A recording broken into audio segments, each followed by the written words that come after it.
I'd like to call the order, the regular meeting of the Governing Board. All rise for the Pledge of Allegiance.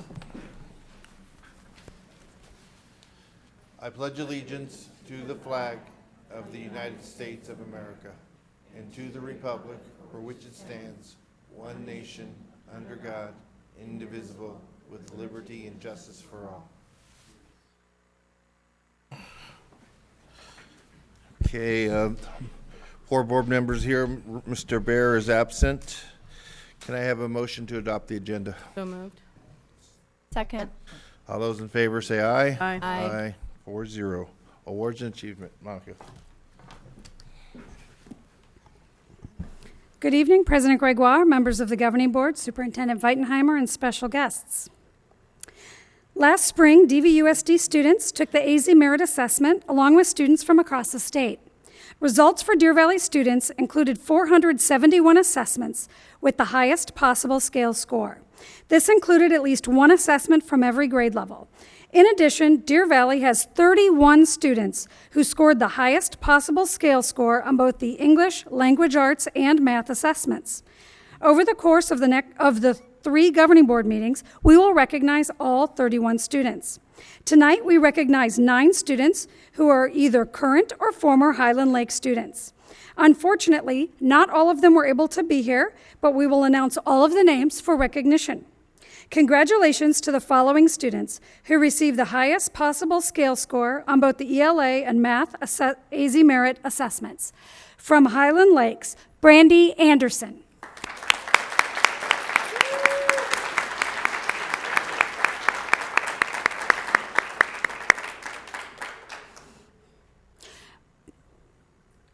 Lauren Awayama.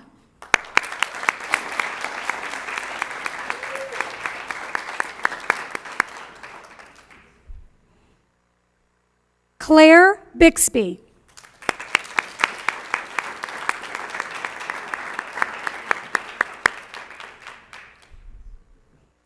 Aiden Bowers.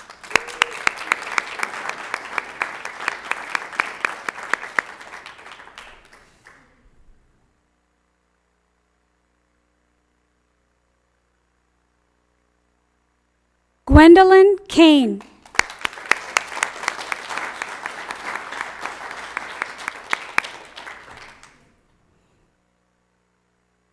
Jonah Kane.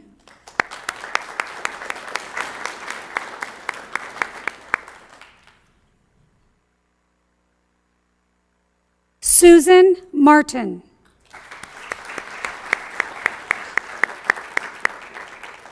Weiss O'Connor.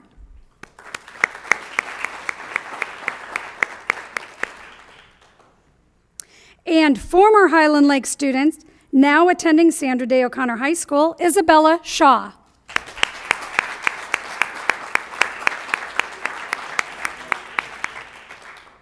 Congratulations, students.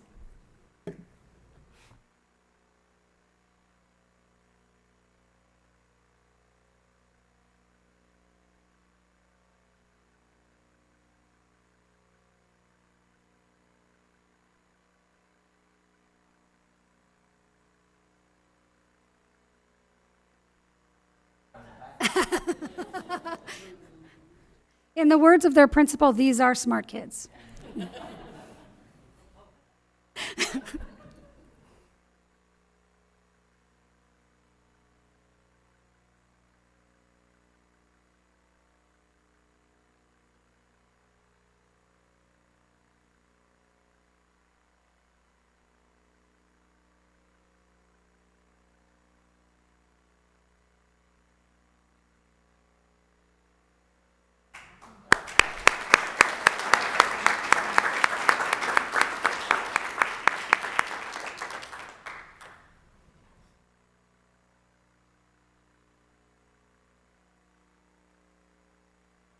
Next, we honor Sonoran Foothills teacher, Marianne Cowley, who was selected for the 2016 Honeywell Teachers Space Academy program at the U.S. Rocket Center in Huntsville, Alabama this summer. During this 7-day program, Marianne participated in simulation activities, as well as classroom and laboratory training that focused on space science and exploration.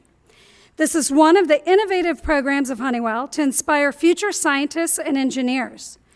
During her time at Space Camp, Marianne collaborated with teachers from countries all over the world.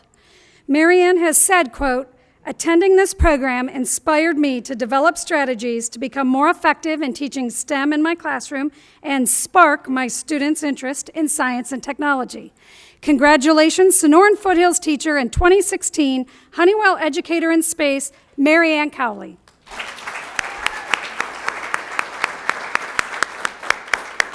And her family traveled from Yuma to be here, so we invite them up.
Just wait a minute. Doesn't look like they're walking this way.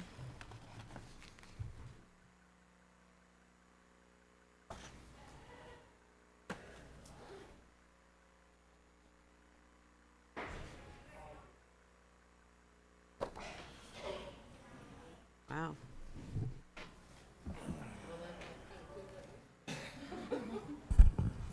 Echo, echo, echo. Okay, time for governing board reports. Anybody want to volunteer? Sure, I'll go first. And, oh, Kim, Mrs. Fisher. Mine's very short and sweet, actually. It's been, a month since I've been here. It's just been a very busy month. I'd like to acknowledge the schools welcome all governing board members. Really, anytime we want to come visit. I was only able to visit 6 over the last month, but it's, I want to thank all of our schools for opening their doors and being willing to show us all the wonderful things that are happening and sharing the children with us and letting us see what this is really all about. So I want to thank them. I've attended several different conferences as well as our law conference. And that was a very positive experience, I believe. It's wonderful to see that things are happening in public education where people, leaders are starting to take a look at what's happening.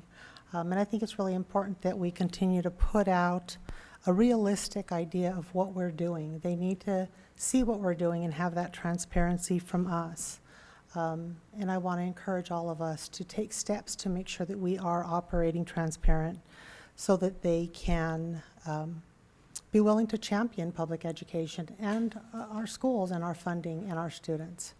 And then I just have one more thank you. I was just thinking, we come in here as a governing board and we thank Dr. V for various things, and teachers and employees and administrators, but there's an individual we rarely thank enough, and I just want to put a thank you out to Kim Redding for all that she does for us and the way she keeps us in line and reminds us, and she babysits us because our own lives get busy, and I just want to thank her for all she does do for us.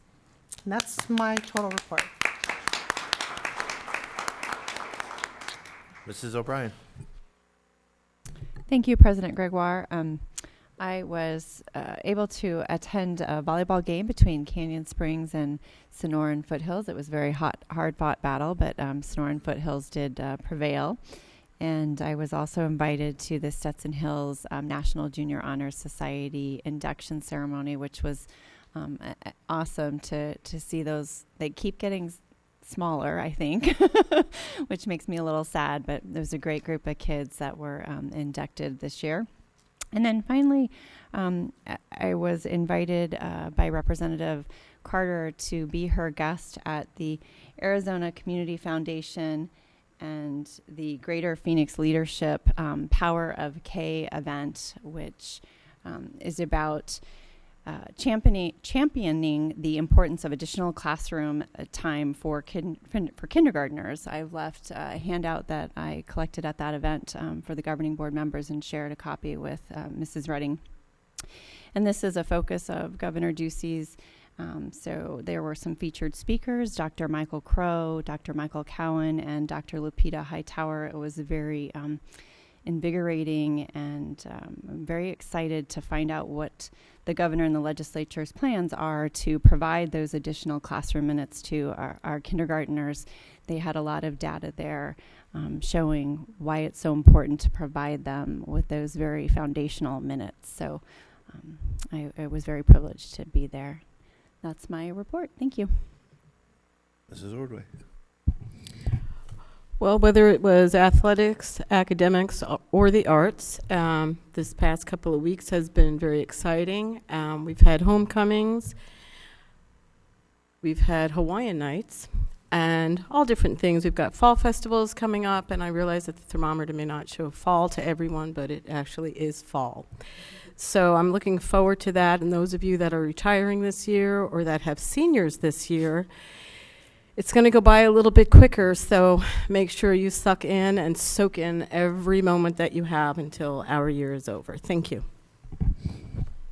Okay, thank you. I had the opportunity to visit some schools with Dr. V, and things were great, and I just appreciate everybody giving me the time to look and ask questions, and I know you got a lot to do, so I appreciate when we come to visit that you take a little time to answer the questions, and it helps us a lot. So anyway, with that, Superintendent. Thank you, President Gregoire. There are two current events, upcoming events, that I want to be sure and call to everyone's attention. The first is a week from Thursday, October the 6th, from 5:30 to 7 p.m. here in the district office. We'll hold our annual Business Partner Expo. It's a great opportunity for you to meet many of our own businesses, community groups, and other people that want to partner with our schools and clubs and teams. We've got professionals from all across the district that will be here to meet and greet our business partners. I'd like to be sure and invite the public and invite the governing board as well. And then that following Saturday, October the 8th, is Love Our Schools Day. I mentioned that the last time, where we have hundreds of volunteers from CCV and other churches that are going to spend the morning on every campus in our district. And those volunteers are going to work on projects like writing thank you notes to staff, cleaning things, tidying up areas of the campus. It's an opportunity to pair church volunteers with school folks across the entire Maricopa County. We're very excited about it. October the 1st is the date for everyone but us.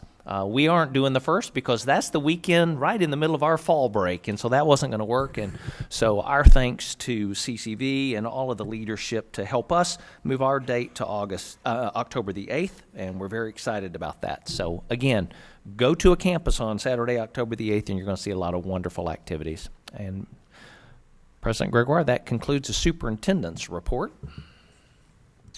Okay, curriculum instruction and assessment, Dr. Galligan. Good evening, President Gregoire, governing board members, Dr. Weitenheimer, and guests. This evening, we will preview the Every Student Succeeds Act, ESSA, that was signed into law at the federal level on December 10th, 2015. To do that, Trevor Ettenborough, Manager of Federal Programs, and I will provide an overview.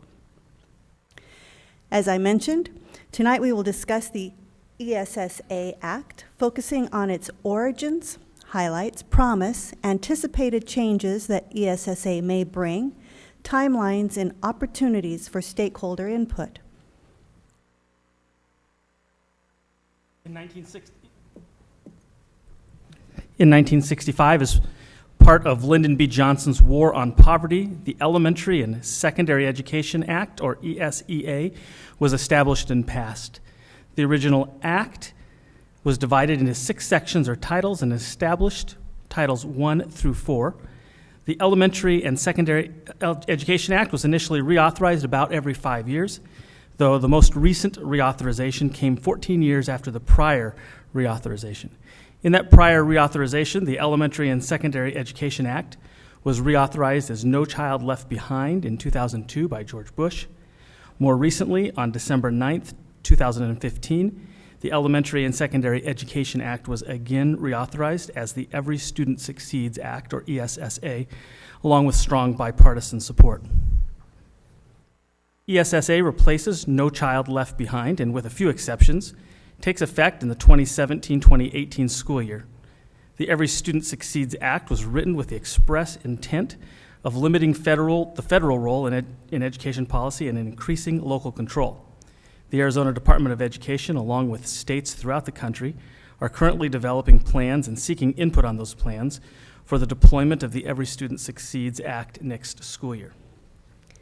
ESSA empowers state and local decision makers to develop their own systems for school improvement based on evidence rather than imposing federal solutions set forth, such as in the No Child Left Behind Act. The greater power given to states and districts is a positive change from the prescriptive federal requirements of the past several years that we've all lived under. The transition from No Child Left Behind to the newly authorized ESSA doesn't mean immediate changes for the state. The U.S. Department of Education has communicated to states that there will be a transition period over the next year, year and a half, rather than an abrupt end to No Child Left Behind. However, states will still have to report their progress and maintain accountability under the new law. The ESSA requires that any action taken to support school improvement is driven by student outcomes.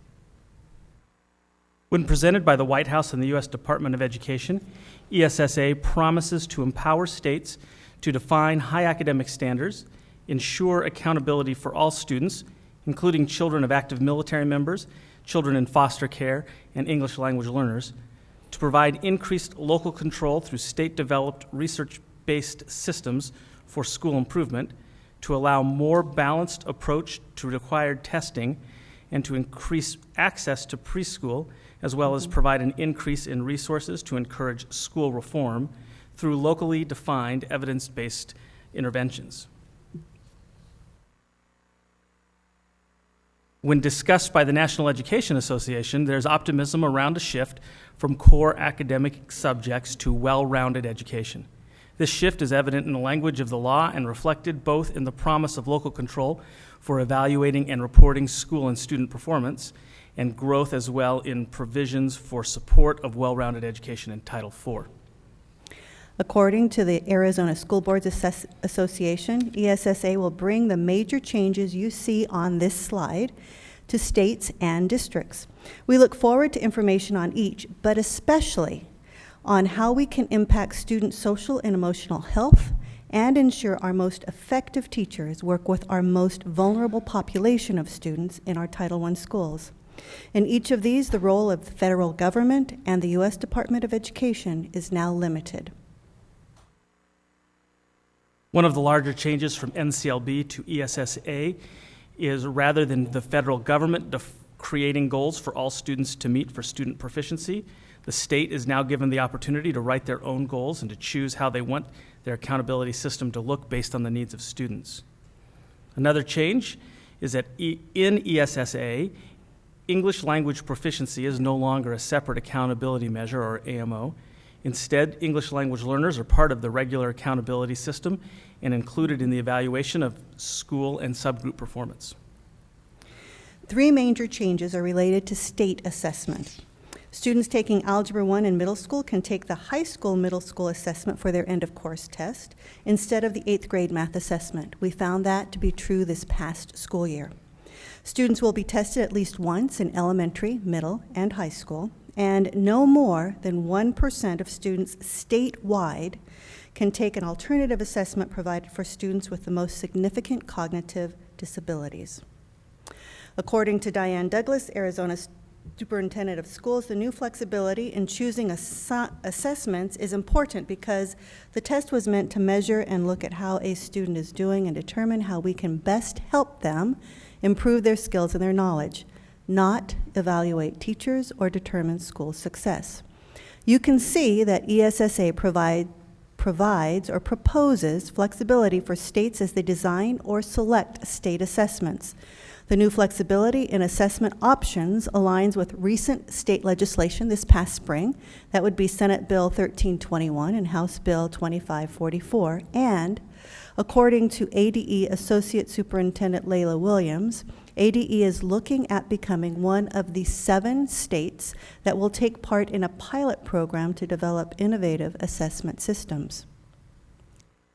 ESSA also addresses teacher recruitment and retention, allowing but not requiring states and districts to use Title II funds to implement teacher evaluation systems and attract, prepare, support, and retain effective teachers to serve students in high poverty areas.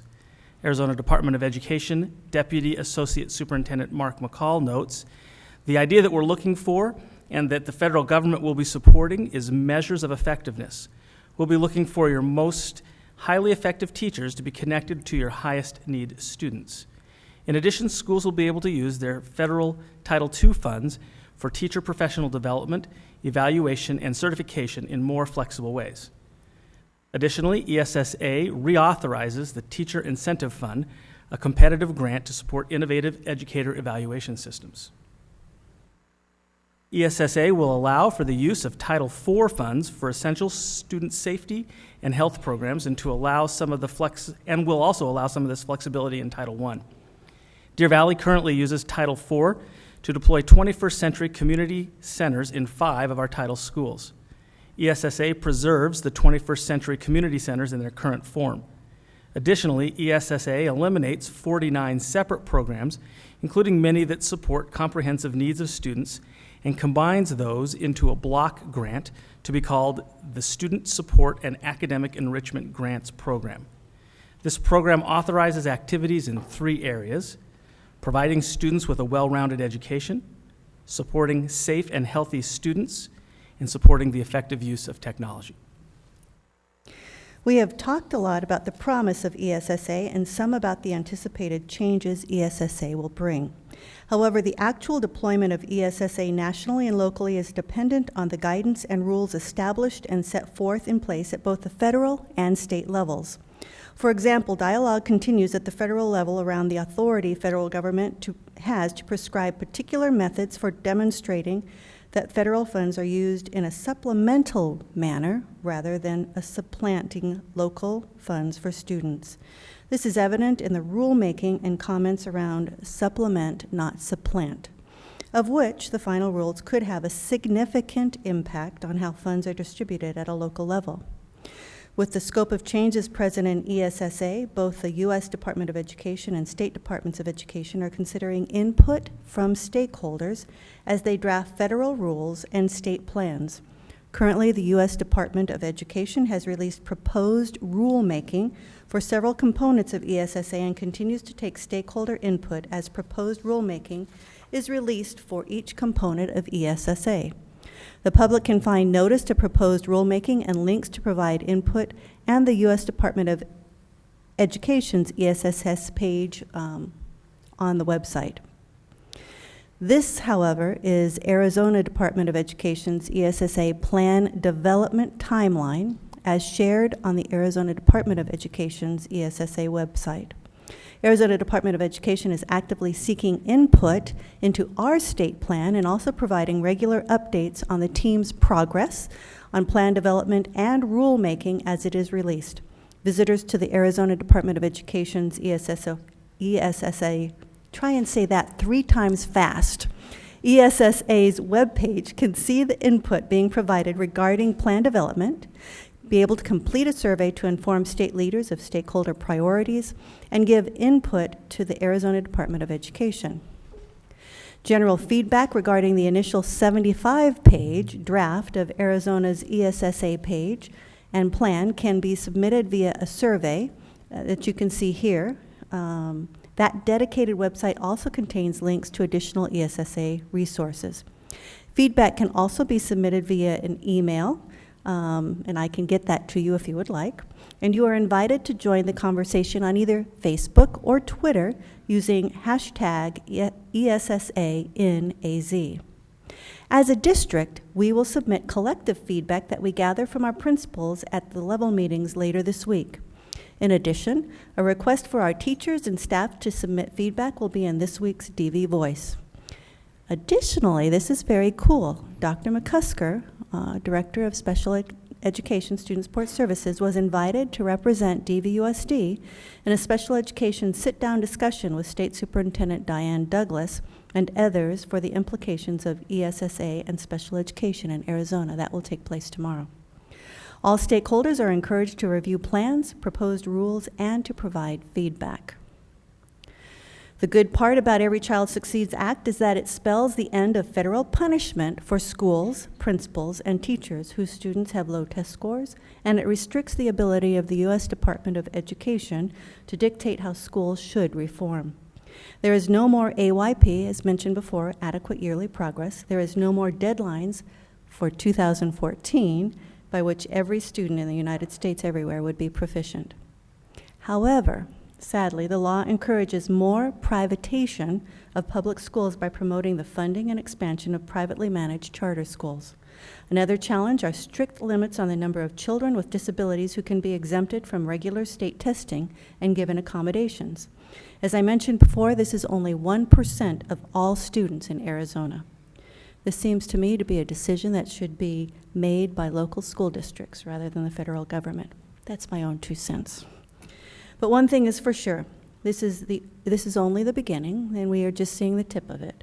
Now that Arizona has more control over standards, accountability, evaluations, and assessments, ADE will need to decide what course they'll take, hopefully with input from stakeholders. Our hope and belief is ADE will need to put in place those things they believe are in the best interests of Arizona's children.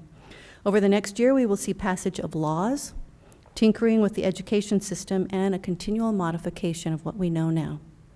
All while school districts scramble to figure out what we have been doing that will stay and what we now need to add or modify because of ESSA. Thank you. Questions, comments? Actually, Gail, I have some. I'm kind of cynical on this. What do you expect? I know you put in 2 cents, but I want to hear 5 cents worth here. Paperwork, more. I just had a conversation earlier today about teachers doing all these tests and things. Is this more work for everybody? Again, you talk to me. Mr. Gregoire, we actually met this morning with our North Valley Education Consortium group, and we talked about ESSA. And one of the things that we discussed, and Jim doesn't know this, is that if you read through the 75 pages of ADE's plan and then even look even further into the federal government, there appears to be more reporting at the business level than there actually was with No Child Left Behind. Whether that will come to fruition through ADE, I couldn't say, but there is that challenge.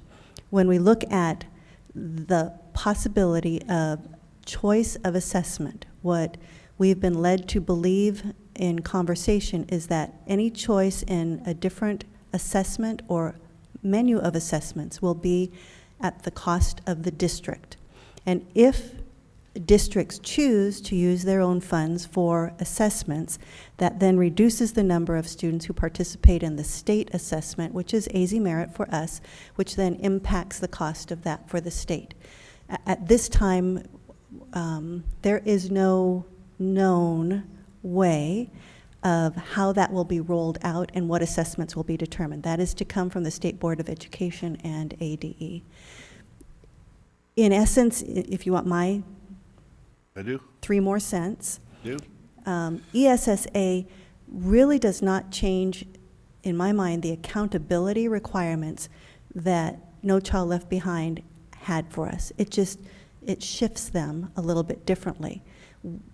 The promise of looking at the whole child is still bound by state level tests, high accountability, and any number of other measures. So it's different. It decreases both the federal government restrictions and the Department of Education, but it lays it on our Arizona Department of Education to make some significant decisions. And that's where we hope as many people as will give input on that plan will hopefully have an input on what actually happens in our state. And Trevor, if you want to add anything?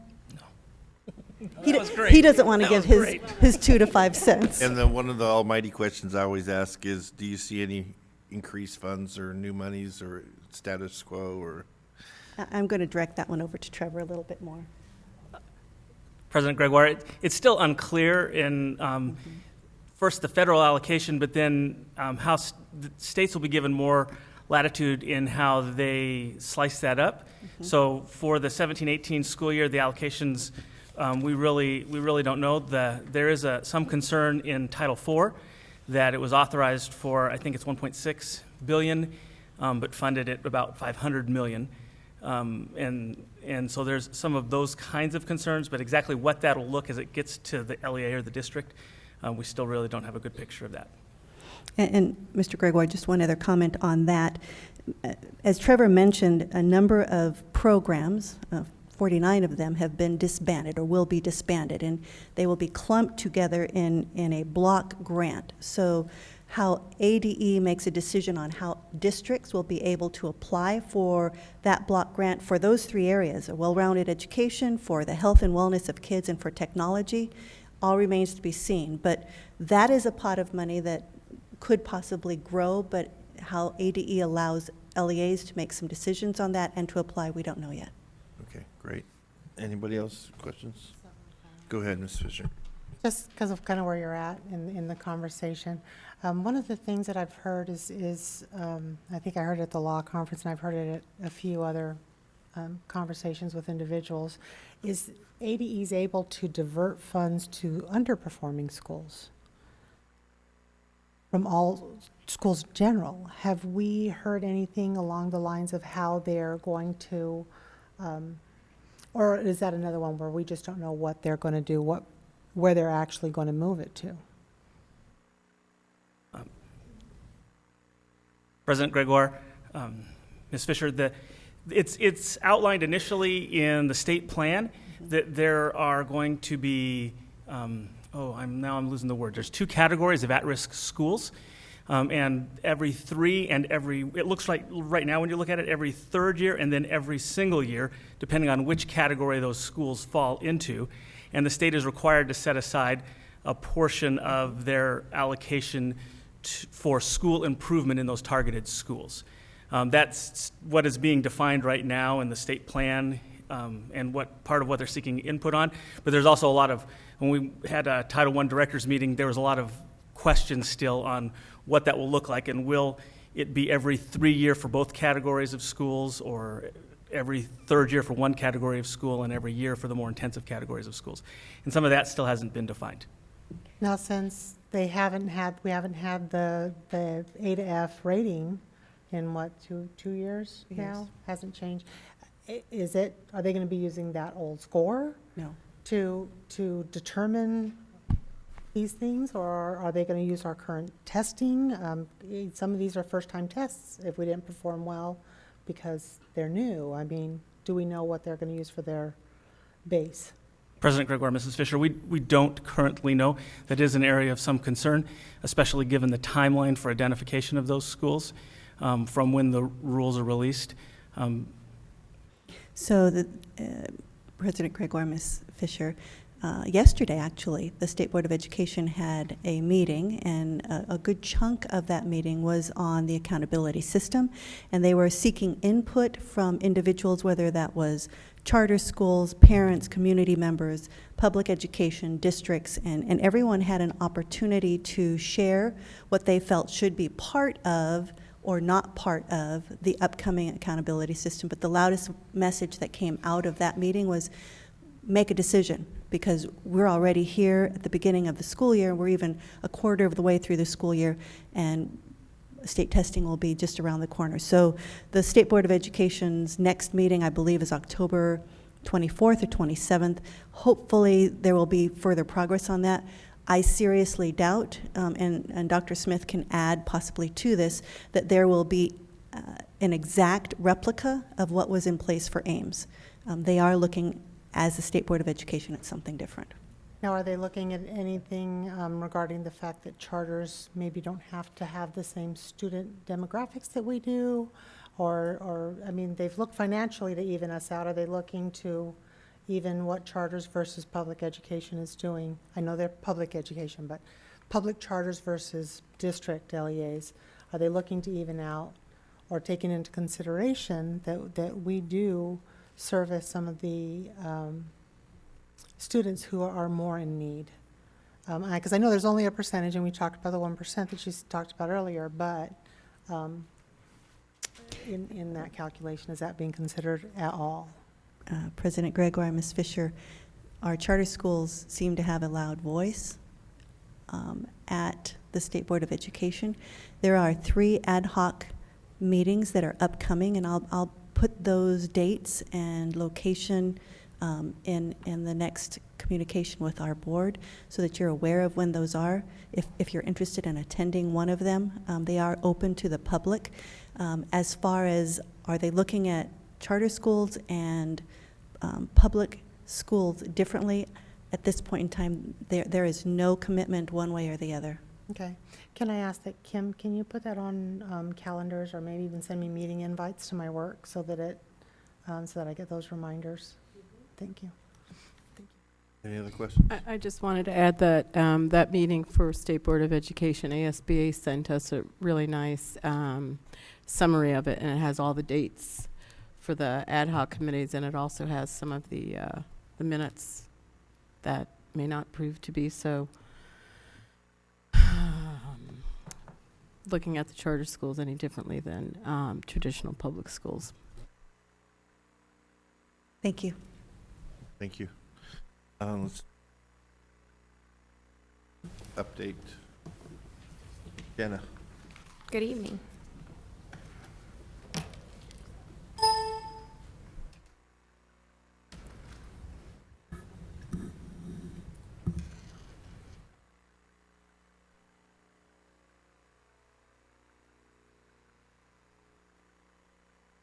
There we go. Okay, good evening, President Gregoire, Governing Board members, and Dr. Weitenheimer. Tonight I am pleased to present the September staffing update for the 16-17 school year. To date, we are 98.4% staffed at the campus level and 98% staffed district-wide. Since the beginning of our 16-17 staffing cycle, we have filled a total of 422 certified vacancies. Before I review these vacancies with you, please note we continue to find difficulty filling these particular areas. These are our hard-to-fill areas. Math, special education, nursing has become an increasingly difficult area, and early childhood, preschool, and kindergarten. At our K-6 campuses, 15 of our campuses, in our K-3 group, you're going to see 2 different numbers. The first number is the number I reported to you in my last staffing update. We had 6 vacancies in K-3 area at these campuses, and we now have 2. We moved from 3 to 0 in the 4 to 6 grade levels, and in special education, we went up from 3 to 4. In specialized staff, again, this is the area of reading specialists or special areas would be an example of this category. We have 6 vacancies, and the total of FTE has reduced down to 9.2. K-8 campuses, we have moved from 2 to 0 in the K through 3 positions, 4 to 6, 3 to 2, 7 and 8. Every vacancy that we have right now, we have 4. They are all in math. In 7 and 8. Special education, we have 5 vacancies, and our specialized staff, in this case, also would include counselors. However, we do not have any counseling vacancies at this time. And we have moved from 10 to 7, and we reduced our FTE down to 17. Middle school postings, we had 3 last time I reported to you, and we no longer have any in regular 7th through 8th grade classrooms.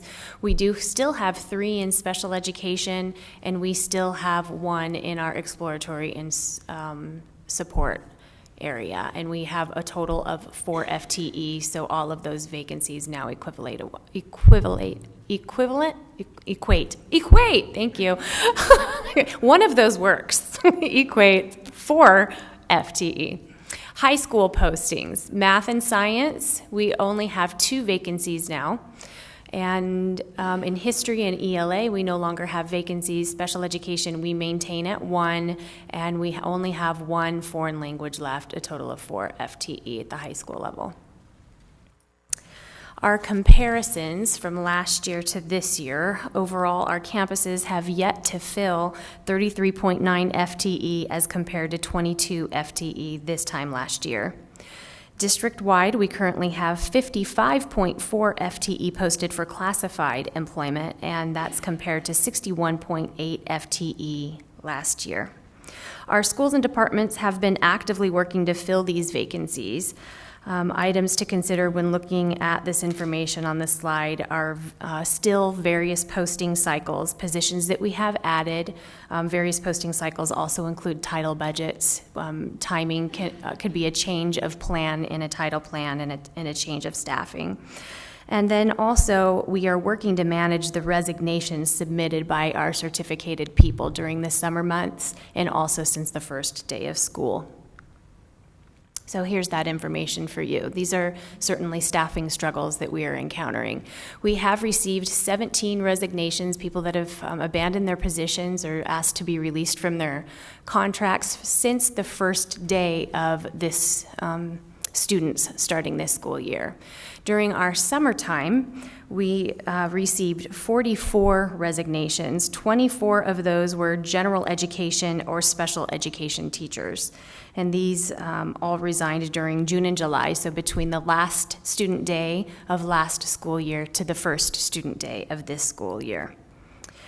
And as you have learned from the information presented to you earlier in this report, we have successfully filled many of these positions. However, we continue to struggle with a shallow pool, or in some cases, a completely dry pool. The math, for example, we are working very hard to find people for those positions, or art and music, and we just can't seem to find anyone for those right now. These are other points of interest. In my last report, I shared with you that ASPA had administered a survey. What they have found at this point is that 47% of teacher openings are either vacant or were filled by individuals not meeting standard teaching requirements, and that's district-wide. 130 districts did participate. We are one of the participants, and our peer, who we typically consider to be our peers, also participated in this survey. You'll also see that there are 2,000 out of these 130 districts, 2,041 positions, teaching positions continue to be vacant. That's 25% of the total that we reported. In addition, you'll see that Deer Valley reported 24, as I shared with you, 24 people, gen ed and special ed teachers under contract broke their contracts during the summer months, and statewide, 465 people broke their contracts. So based on statewide statistics, we are grateful to be 98% staffed when you look to see that 47% of those positions are not filled as we would hope they would be statewide. However, we are acutely aware of the increased shortage. We continue to work daily to advertise, to actively recruit, and to be as innovative as we can, and we are looking for multiple avenues for improving our workforce pipeline to different employee groups. And at this time, I will take questions. Anyone have questions, comments? Go ahead. Just a couple, and I know that you already kind of touched on it. If you look at the comparison of last year to this year, and we understand it can be that there's additional positions that need to be filled, We all know that we have a drying up pool of teachers because they're leaving the profession or just never entering it. Do we have anything statistically where we can look at ourselves compared to our other districts on, is this an expectation, kind of hitting everybody, or is it hitting us slightly harder? If you have it. If you don't go to an extensive. If it's a quick something we can look at, maybe something that we have or can look at. I would like to know kind of a little bit more of an idea.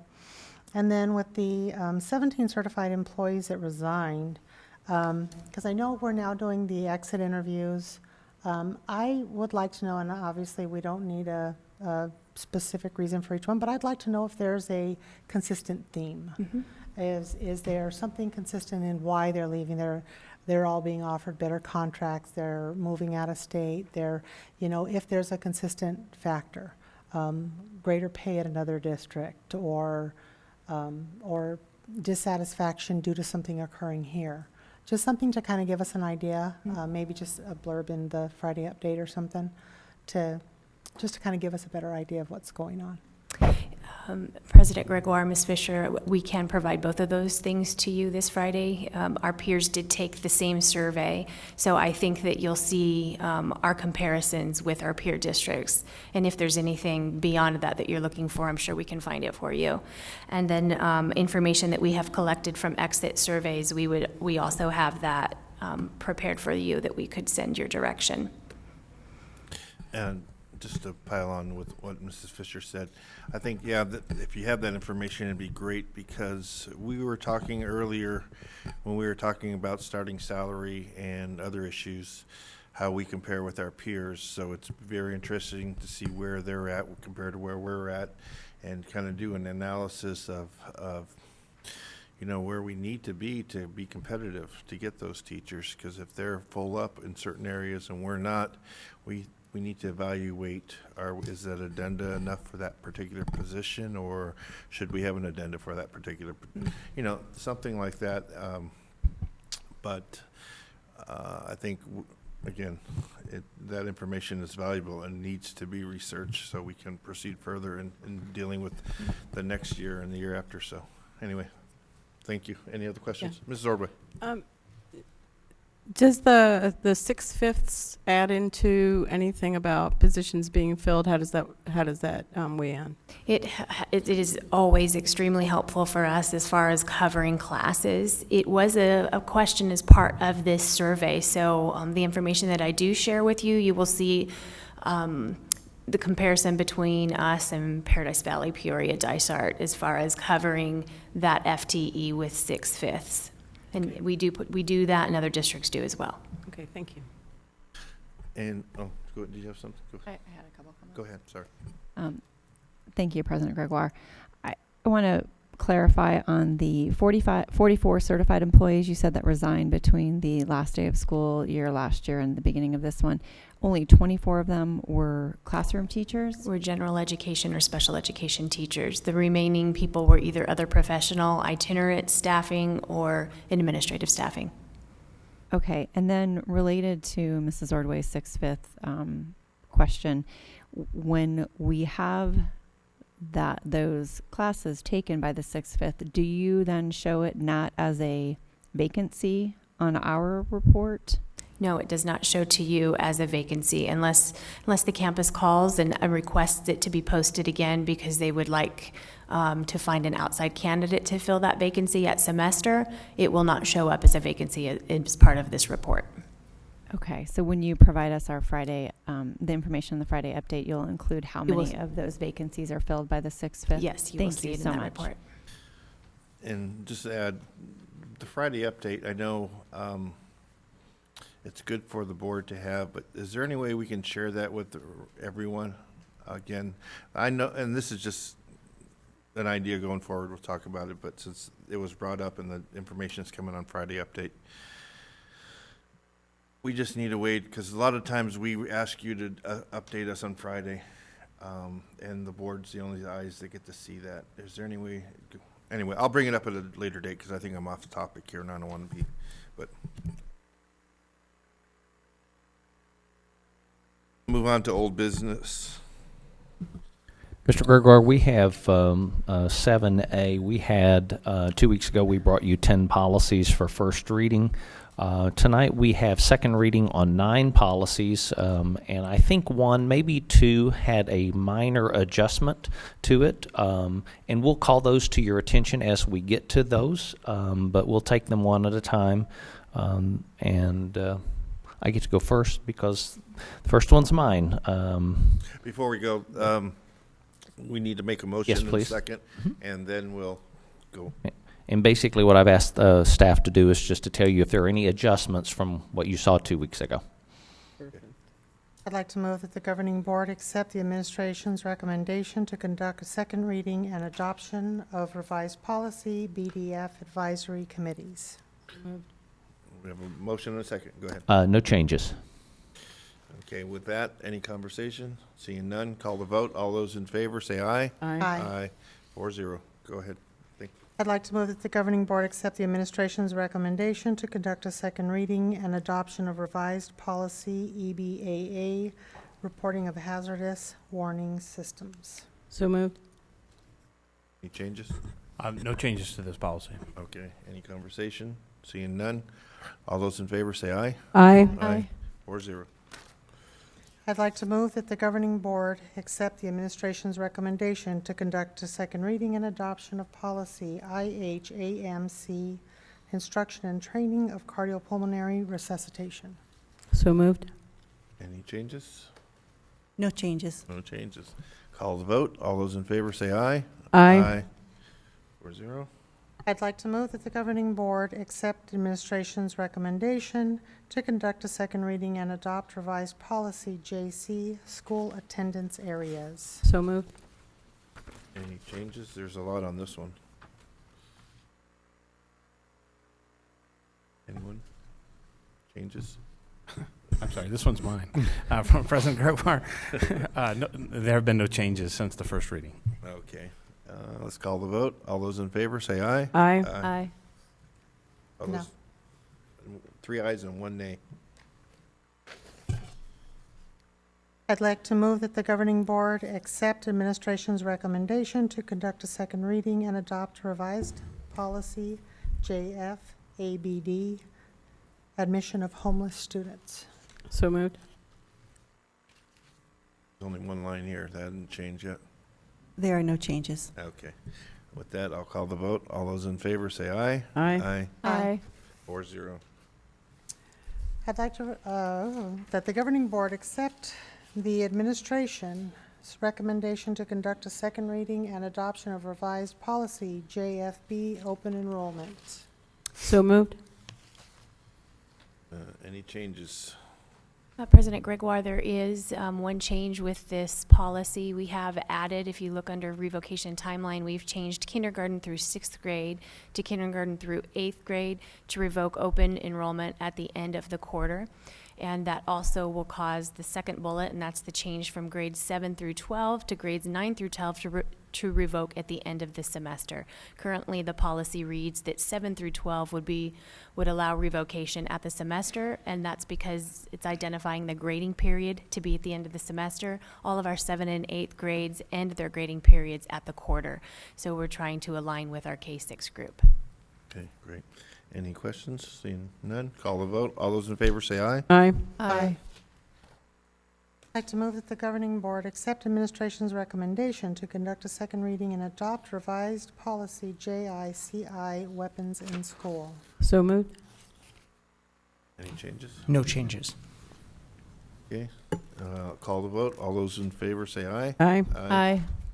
4-0. I'd like to move that the governing board accept administration's recommendation to conduct a second reading and adopt revised policy JJJ, extracurricular activities eligibility. So moved. Any No change- changes. No changes. Call the vote. All those in favor, say aye. Aye. Aye. Aye. I'd like to recommend that the governing board accept administration's recommendation to conduct a second reading and adopt revised policy KB, parental involvement in schools. So moved. There are no changes. No changes. Call the vote. All those in favor, say aye. Aye. Aye. Aye. Aye. 4-0. I think that's all the policies. That's all. Okay, Gail, will you flip to the next slide, please, or Jim? Thank you. Just as a reminder, KFAA was the 10th policy. That was the one that we decided we were not going to eliminate from our policy book, even though ASBA said we could. So we just wanted to be sure and make sure you knew it didn't disappear. It's there. Okay. Thank you, Jim. Yes. Consent agenda. Okay, I'd like to move that the governing board accept administration's recommendation to approve the consent agenda items A8, 8A through 8F. So moved. All those in favor say aye. Aye. Aye. Aye. Okay, 9, approve human resources changes. I'd like to move that the governing board accept administration's recommendation to, oh, nope, that's a student travel, sorry. I didn't turn far enough. Okay. I'd like to recommend that, or I'd like to move that the governing board accept administration's recommendation to approve the human resource changes. So moved. All those in favor say aye. Aye. Aye. Okay, 9B. That's a long one. I'll let you go. Okay. I'd like to move that the governing board approve the joint legal representation with Paradise Valley Unified School District, Peoria Unified School District, and Deer Valley Unified School District in consideration of intergovernmental agreement with Valley Schools Management Group. Do we have a second? So moved. Any conversation on this one? Seeing none, I'll call the vote. All those in favor say aye. Aye. Aye. 4-0. Okay, item 10, preview, new board member training. This was a study session item that we kept pushing up, but we felt, I think it's important that we discuss this. With that, who was the initiator on this one? Was it you, Kim, or? Both Ms. Ordway and myself have mentioned Okay. it multiple times Why throughout the year. don't you take the ball on this and explain what we need or what you wanted to talk about on here? When I originally brought it up, I think it's just giving a new board member either a manual or something to be able to navigate not only Deer Valley's way of operating, because every district does things just slightly differently, but giving them an overview of school district and school finance vocabulary, giving them an introduction to Arizona Revised Statute, on a more personal level, a slight review of maybe school finance. I know ASBO has a wonderful school finance document that we used with all of our budget committees, and that may be beneficial. An introduction to VIBE, maybe a slight training on VIBE. Now that we're considering board docs, there will obviously have to be information regarding board docs, and then travel considerations, reimbursement considerations, just kind of letting them know how Deer Valley operates, because every district is slightly different. And then beyond that, ensuring that we start building a team from the inception, from the election date, because waiting until January or a year from January or beyond that, I think it hinders our ability to do business. Just to add on, I think actually those are all great ideas. Is there, again, since this is kind of what we do, and I apologize for, can we put together something along the lines that Mrs. Fisher talked about? And that, again, this is a directing for maybe something in the future where we have all those things, and maybe as a new board member, you have to, like, for instance, or for example, when I first became a board member, Dr. McCallier had me sit in a room with Jim and all the associates and directors, and we went around. It was about a 2-hour meeting. We went around and we talked about what each person does and their responsibility and how that works with the district. So it was kind of, they were get to meet all the high-level staff, and then add in the things that Mrs. Fisher said, the ASBO stuff and things like that. So where we have a plan, when somebody comes walking or they're a new board member, they have something that they can refer to, resources, ASBA, ASBO, and they can take, with that information in front of them, they can almost take the initiative if they want to pursue one more than the other. Like if they wanted to go to ASBA for something, they have that resource, they know when the time is or who the person to contact. You know, kind of a welcome wagon, kind of a document or something like that. Can I make a suggestion? Sure. Since Ms. O'Brien and myself are the two new board members, it's been almost 2 years, but I know that Kim and Dr. V and the staff have a lot of work to do. Perhaps Ms. O'Brien and I can via email or something come up with, hey, these are where I hit bumps, these are where I hit bumps, these are the things that would have been good to know. Maybe her and I could come up with a basic and then provide it to administration and the board as a whole, and then take it from there rather than just put it as another duty for staff to consider. Mrs. Fisher, President Gregoire, we do currently have a standard, board standard operating procedures manual that has really probably could use some review and maybe a little bit of updating, but maybe we could sit down and review what we currently have and add or omit from that. I think that'd be great, but I'd like to hear what Ms. O'Brien and Ms. Ordway think. I certainly am happy to work on that project as well, being one of the newer board members to the group, but I also think it's important that we hear what Mrs. Ordway's input and ideas were regarding that new board member training. I think that with the experience level, some of the things that a new board member might not know is important, would be important. So the learning curve might be a little bit quicker. So perhaps the document that you have, Kim, could go out to everyone, and we can, you know, add, subtract, or whatever, because this is a project I've been working on for the last probably 6 years, and finally maybe we'll get traction. So Well, I appreciate everyone being able to add to it. Yeah, most certainly what we would want to know is what the topics are.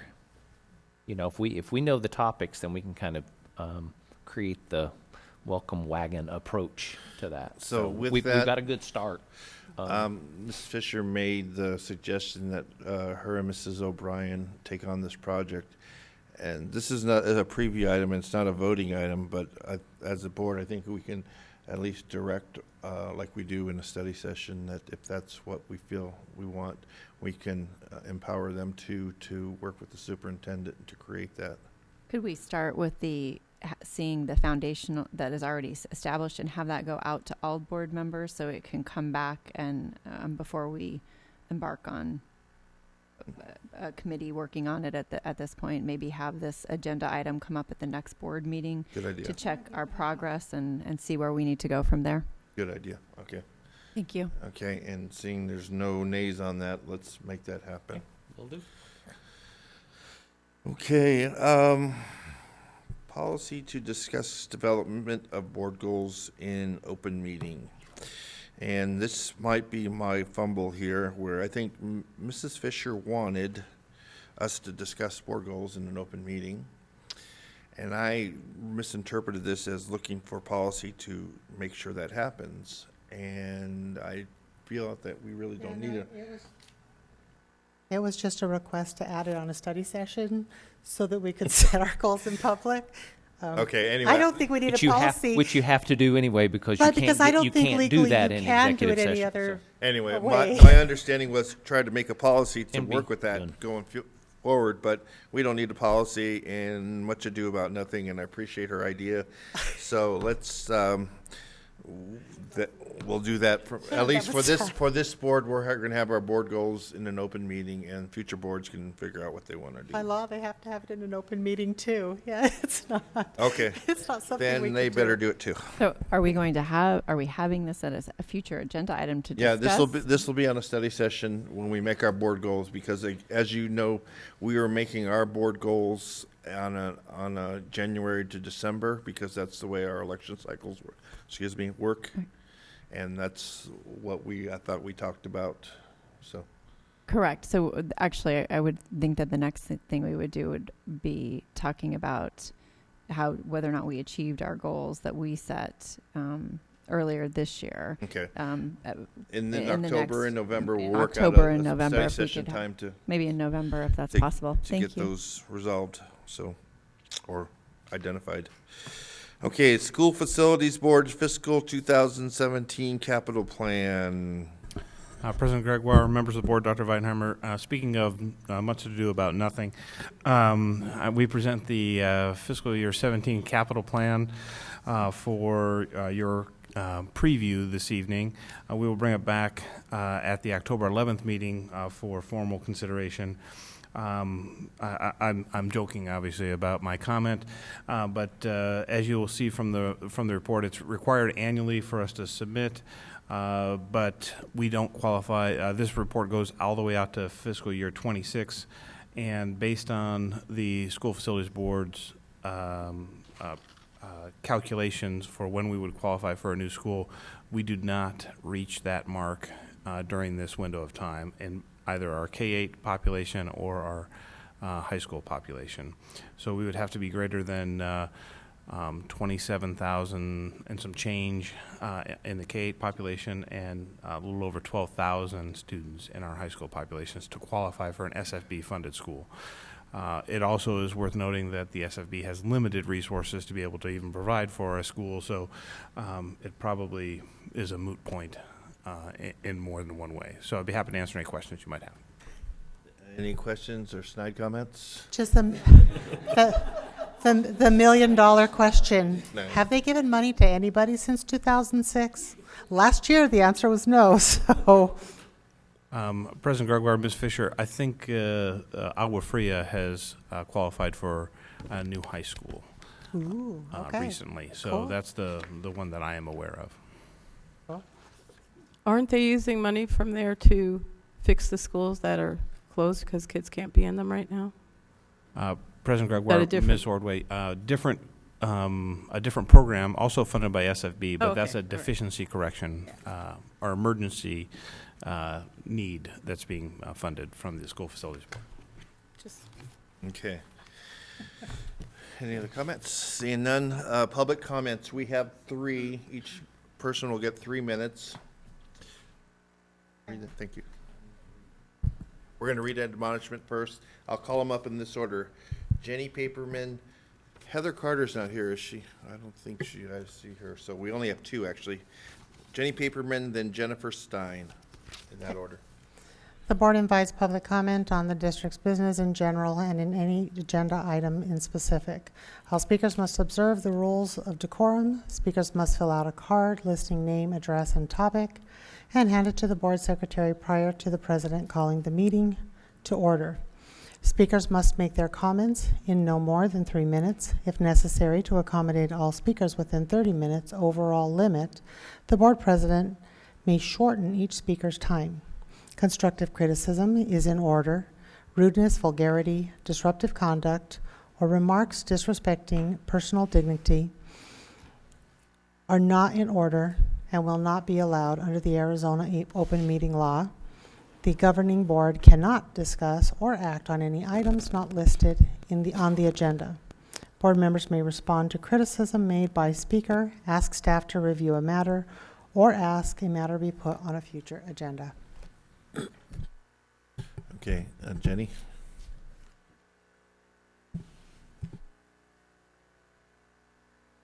Good evening, Governing Board, Dr. V, guests. My name is Jenny Paperman. I'm one of the candidates running for the Deer Valley School District Governing Board. I am a parent and a teacher of 3 high school children that live within the community. As a parent, it has been a challenge paying for tutoring to support my children meet their educational goals. Speaking to other parents, it has been a difficult decision between paying a tutor to pass a class or putting more food on the table. Teachers are doing after-school activities or working more than one job to make a living. Our administrators are facing challenges for every child to meet their educational goals. The reality is the curriculum is not one size fits all, and some children need more time to process learning. We need to think out of the box to pay our teachers to tutor our children after school hours and aligning the curriculum with more intervention. I look forward to collaborating with all stakeholders and making sure every decision is going to be in the best interest of our children. I believe that everyone has the same vision and want to prepare our kids to compete in a global economy to build future leaders who just might bring hope and peace in this world. Thank you. Thank you. Mrs. Stein. Or Ms. Stein, I'm sorry.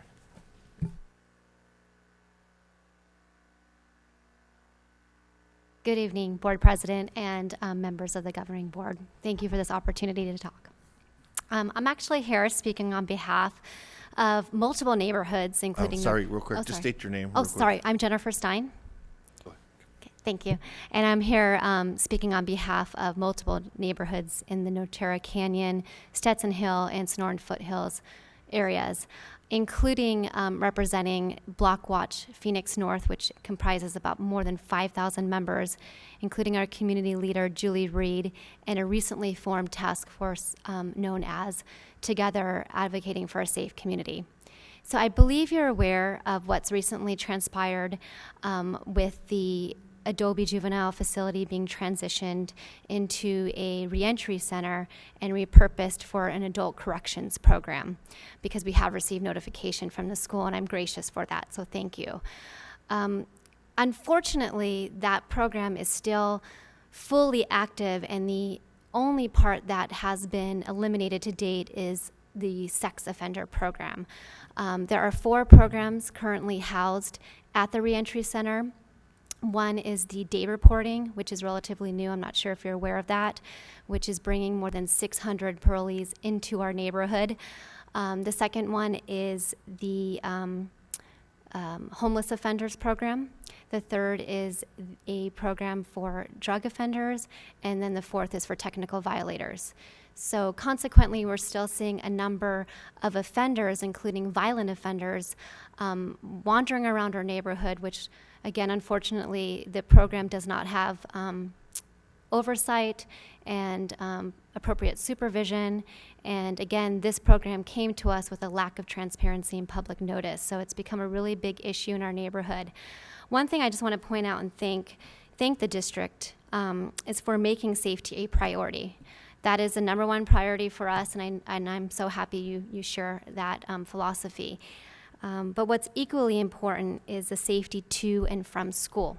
So my children, I have young children, 11 and 9, walking to and from school, and also concerned about kids when they're also dropped off from the bus. They're walking to their homes as well. And that is the concern, is that there's a legitimate threat in our neighborhood because of this program. I believe the schools have a responsibility in addressing this concern, especially because of the close proximity to these new programs. It's important to approach this with a solution, and it's in everyone's best interest to return this facility to a locked facility, which it had been for 44 years before as a juvenile facility. Again, it was exclusively designated for juveniles, and upon, oops, sorry, my timer's done. That was my timer. I'm so sorry. I was trying to be respectful of your time, so I'll wrap it up. But really, what I'm trying to say is we want to get this locked again, but after talking with an attorney who specializes in government law, because there is a violation of the state trust land lease, the state has violated the lease. It was exclusively used for, supposed to be used for juvenile purposes. The only ability to sue or file a lawsuit is from the beneficiaries, which you are a beneficiary. So I can't, as a constituent, file a claim, but the school districts And charter schools, for example, are allowed to file a claim and take legal action to stop this. The state unfortunately broke this promise. They violated a lease. And I know this is not an agenda-related item, but I'm hoping you'll take into consideration looking at the legal considerations and options to stop this. Unfortunately, the only legal leg I have to stand on as a constituent is negligence if one of our children are hurt, and I don't want that to happen. And really quick, in closing, it's time to enact change now, not a year from now. Today's decisions will be felt tomorrow, next year, and years to come. So thank you. Thank you. What's that? And I don't know whether, Dr. V, if this is something that maybe Scott, I don't know who would get this for us. Can we get at least information about crime rates, whether there's been an increase, things like that, just kind of an overall what's happening in our area relating to crime, what the crime rates are, what the changes. I know we've received information about what changes were made with this facility. And I know there's been discussion about the lack of notice and whatnot, but I would like to know what the impact so far has been, if there has been a notable increase in crime, a notable, because any action that we did or futuristically would consider is going to have a leg to stand on. So I'd like to know if there's any way we can get some kind of data, or even if that data currently exists. Okay. With that, meetings are posted. Can I have a motion to adjourn? So moved. Do you have a second? Second. All those in favor say aye. Aye. Aye. We are adjourned. So talk.